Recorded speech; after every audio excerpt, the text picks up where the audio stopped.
नमस्कार मित्रांनो, आज आपण डीप लर्निंग अर्थात DL या तंत्रज्ञानाबद्दल गप्पा मारूयात. आर्टिफिशियल इंटेलिजन्स या मोठ्या संचातला एक अतिशय इम्पॉर्टंट घटक म्हणजे डीप लर्निंग. तर डीप लर्निंग अर्थात खोलात जाऊन शिकणं हा याचा मतितार्थ.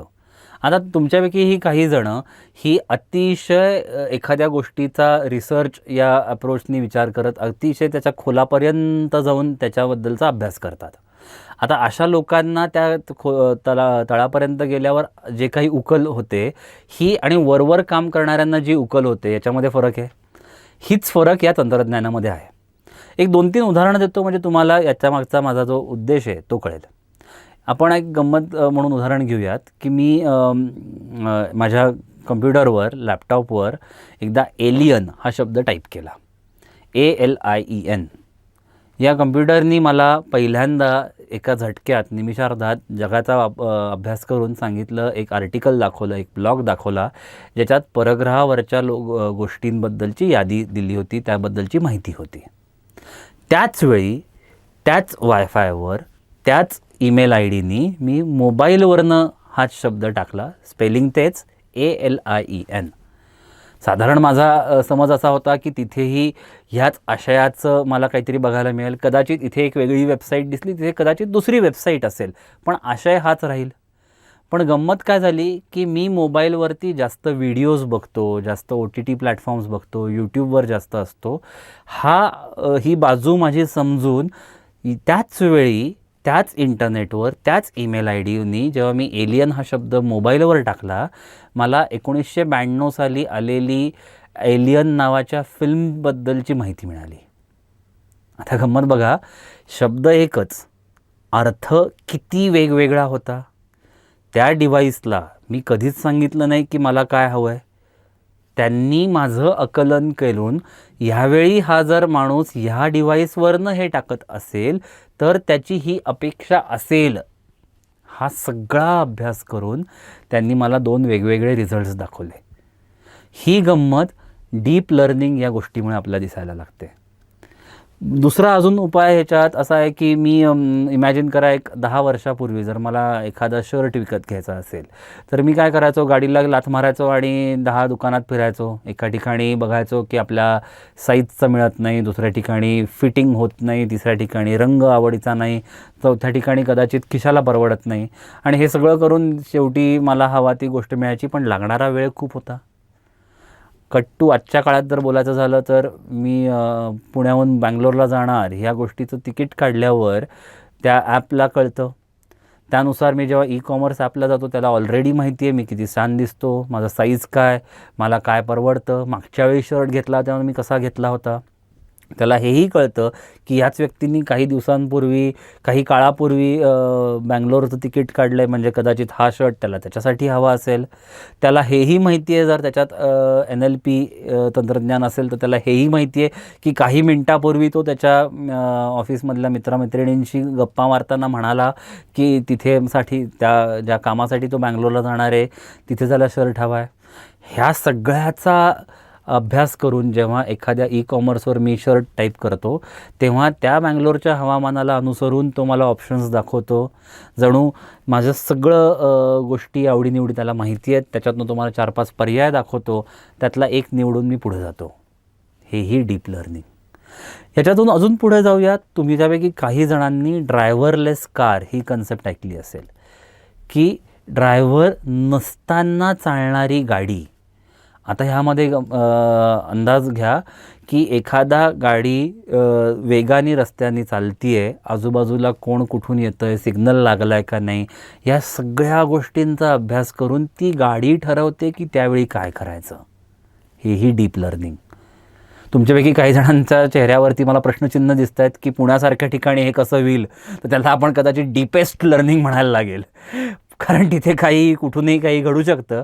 पण हा विचार म्हणून, ही संकल्पना म्हणून जर आपण बघितलं की एखाद्या क्षणी पुन्हा आर्टिफिशियल इंटेलिजन्सकडेच आपण जातो आहे की एखाद्या क्षणी एखाद्या प्रसंगात माणसाने काय केलं असतं. त्या गाडीत जर एखादा माणूस गाडी चालवत असेल आणि समोरनं काही गोष्टी घडल्या तर तो काय करेल ह्याचा विचार करून प्रोग्रॅम करून ही गाडी स्वतःचा निर्णय घेते. ती निर्णय क्षमता असलेला मेंदू त्या गाडीकडे आहे हेही समजून घेणं गरजेचं आहे आणि त्यानुसार गोष्टी घडतात. आता मग इथे गंमत येते की काही गोष्टी माणूस जेव्हा एखाद्या गोष्टीकडे बघतो निर्णय घेताना त्याचा मेंदू खूप वेगवेगळ्या पद्धतीने काम करतो. त्याचा मेंदू काम करत असताना स्वाभाविक इमोशन्स, एकमेकांच्या भावना या गोष्टींचा विचार करतो. अर्थात हे जेव्हा मशीन गोष्टींचा विचार करतं तेव्हा त्याच्यासमोर काही भावना वगैरे काही नाही. तो त्याच्यासमोर असलेले गोष्टी हे अतिशय व्यावहारिक दृष्टीने त्याच्याकडे बघून त्यानुसार निर्णय घेतो. आता हा परत मुद्दा आपल्या हातात आहे की कधी हे वापरायचं कधी हे वापरायचं. ही घडी ज्याला उलगडून सापडता येईल त्याला अर्थातच ह्या टेक्नॉलॉजीचा उत्तम वापर सापडेल. इथून पुढे जाऊन फेस रेकग्निशनसारखी एक टेक्नॉलॉजी आली आहे. तुमच्यापैकी बऱ्याच जणांनी ह्याचा अनुभव घेतला असेल की काही जणं म्हणजे मोबाईलकडे बघितल्यावर त्यांचा चेहरा समजून तो मोबाईल ओपन होतो, त्याच्यासाठी पिन वगैरे त्याची गरज लागत नाही. आता साधं उदाहरण घेऊयात. मी समजा असं एखादं फोन वापरतो असं समजूयात. आता काही वेळा माझ्या डोक्यावर केस असतात, बऱ्याचदा नसतात. काही वेळा मी दाढी ठेवतो, बऱ्याचदा ठेवत नाही. काही वेळा मी मिशी ठेवतो, काही वेळा ठेवत नाही. काही वेळा मी चष्मा घालतो, काही वेळा घालत नाही. काही वेळा मी गॉगल घातलेला असतो, काही वेळा नसतो. कधी मी आंघोळ केलेली असते, बऱ्याचदा केलेली नसते. झोपेतला चेहरा असतो, रात्र असते, दिवस असते. या सगळ्या वेळी त्या फोनबरोबरला जेव्हा मी समोर आणतो तो फोन मला बरोबर ओळखतो आणि तो फोन सुरू होतो. आता ह्याच्यामागे माझे वेगवेगळे फोटोज, माझ्या वेगवेगळ्या इमेजेस या फोननी याचा अभ्यास करून तो त्याचा त्याच्याकडे आहे आणि या साठ्यातल्या गोष्टी कंपेअर करून तो त्याच्यासमोर आलेल्या नवीन इनपुटला कंपेअर करतो आणि हवी ती गोष्ट करतो. ही डीप लर्निंगची गंमत आपल्याला इथे दिसते. आता ह्याच्या पुन्हा थोडंसं मागे जाऊन ह्याच्यात काय काय येतं, त्याच्यात न्यूरल नेटवर्क नावाची कन्सेप्ट आपल्याला दिसते. न्यूरॉन्स म्हणजे आपल्या मेंदूतले छोटे छोटे कण, ज्याला न्यूरॉन्स म्हणून संबोधलं जातं. हे न्यूरॉन्स एखादी गोष्ट घडत असताना एकमेकांशी संवाद करतात.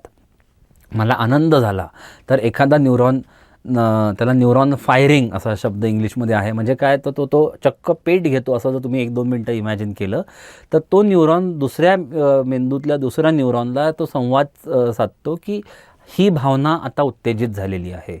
त्याला जर कोणाला जर आनंद झाला तर ती एखादा न्यूरॉन ॲक्टिवेट होतो. जर दुःख झालं तर दुसरा न्यूरॉन ॲक्टिवेट होतो. जर खूप काहीतरी करून दाखवायची जिद्द असं जर फिलिंग आली तर वेगळ्या भावना असतात. ह्या वेगवेगळ्या भावना जेव्हा होतात तेव्हा इंग्लिशमध्ये पुन्हा एक ट्रिगर होणं हा एक शब्द वापरला जातो की ती उत्तेजना, ती गोष्ट दुसऱ्या न्यूरॉनला कम्युनिकेट केली जाते. आता डीप लर्निंगची जेव्हा उकल होत होती किंवा आर्टिफिशियल इंटेलिजन्सचा जेव्हा उदय होत होता, ह्या सगळ्या काळात जेव्हा ह्याची वेगवेगळी मॉडेल्स बनली गेली की हे म्हणजे काम कसं करतं, विचार करायला एक वेळ सोपं आहे पण ह्याचं मूर्त रूप काय, तेव्हा तत्कालीन कॉम्प्युटर इंजिनियर्सनी या आर्टिफिशियल इंटेलिजन्स डीप लर्निंगची तुलना ह्या मेंदूतल्या न्यूरॉन्सची केली आणि म्हणून न्यूरल नेटवर्क नावाची एक संकल्पना आपल्यासमोर आली की ज्यामध्ये ह्या गोष्टी घडतात कशा, तर त्या एका न्यूरॉन दुसऱ्या न्यूरॉनशी कसं कम्युनिकेट करेल या स्वरूपात होतात. सो एखादी गोष्ट घडली की ती काहीतरी ट्रिगर करते, दुसरी गोष्ट घडते, दुसरी गोष्ट पहिली गोष्टीचा अंदाज घेऊन तिसरी गोष्ट ट्रिगर होते आणि संपूर्ण नेटवर्क उभं राहतं. ह्याच गोष्टीची मगाशी 2-3 जी उदाहरणं आपण दिली त्याच उदाहरणांकडे मी ह्या स्वरूपातलं उदाहरण घ्यायचं झालं किंवा याचा अभ्यास करायचा झाला तर असं आपल्याला म्हणता येईल की जेव्हा मी एखादं ॲप ओपन केलं ज्याच्यावरती मी शर्ट घेऊ पाहत होतो त्यावेळी त्यांनी सगळ्यात पहिल्यांदा बघितलं की माझी शर्ट घेण्याची जेव्हा वेळ येते तेव्हा मी कुठल्या प्रकारचे शर्ट निवडतो, मला कुठला रंग उत्तम दिसतो, माझा साईज काय आहे. हे सगळे झालं भूतकाळातून, इतिहासातून आलेल्या गोष्टी, वर्तमानातून आलेल्या गोष्टी. म्हणजे आत्ताची वेळ काय आहे, आत्ता उन्हाळा आहे, हिवाळा आहे, पावसाळा आहे, आत्ता नजीकच्या काळात मी काय केलं आहे. मी अजून काही गोष्टी, जसं मी मगाशी बँगलोरला जाणारं तिकीट काढलं होतं किंवा मी कोणाशी तरी गप्पा मारताना काहीतरी उदाहरणं आली होती. ह्या सगळ्या गोष्टींचा अंदाज घेऊन तो वर्तमानात हेही विचार करू शकतो की ह्या माणसाला जर शर्ट घ्यायचा असेल तर तो ह्या कारणांसाठी घ्यायचा असेल. पुन्हा मी बरं तेच सांगतोय की ही निवड तो मशीन स्वतः एका व्यावहारिक दृष्टिकोनातून करतोय, जिथे भावनाला स्थान नाही, जिथे त्याला काय वाटेल या गोष्टीला स्थान नाही. एखादे 3-4 पर्याय असताना सर्वोत्कृष्ट पर्याय त्यातला कुठला? आता सर्वोत्कृष्ट पर्याय कुठला हे ठरवताना त्या मशीनच्या मते एखाद्या माणसाला, ज्या माणसासाठी हा निर्णय घेतला जातोय, त्याच्या स्वभावाचा अभ्यास करून तो माणूस यातला कुठला पर्याय निवडेल हे अर्थातच ते मशीन ठरवतं. आता अर्थातच या सगळ्या गोष्टींमध्ये व्यक्तिसापेक्षता आलीच. प्रत्येक माणसाचा स्वभाव आला, त्या गोष्टींना, त्या मनातल्या विचारांना अनुसरून पर्याय निवडणं हे आलं. त्यामुळे इथे एखाद्या माणसाला दिसलेली गोष्ट दुसऱ्या माणसाला तशीच दिसेल असं काही कारण नाही. आणि इथे या खोलात जाऊन त्याचा अभ्यास करून काही गोष्टींचं उकल होऊन त्या गोष्टींना उत्तरं देणं ही संकल्पना इथे पुन्हा येते. डीप लर्निंगमध्ये त्यामुळे वेगवेगळ्या प्रकारचे लँग्वेज मॉड्यूल्सही येतात. डीप लर्निंगमध्ये अर्थात मगाशी आपण बघितलेलं नॅचरल लँग्वेज प्रोसेसिंग पण आलं, कारण भाषा आली, भावना आल्या, त्या भावना समजून घेण्याचा प्रयत्न देखील ही मशीन्स करतात, त्यामुळे त्याही गोष्टी इथे आल्या. आणि ह्या सगळ्या गोष्टींचं आकलन करून, अर्थात वेग तर AIचा आपल्याला सगळ्यांना माहिती आहे, हे करून केलं गेलेलं काम, तंत्रज्ञान हे आपल्यासमोर डीप लर्निंग या बास्केटमध्ये दिसतं. धन्यवाद.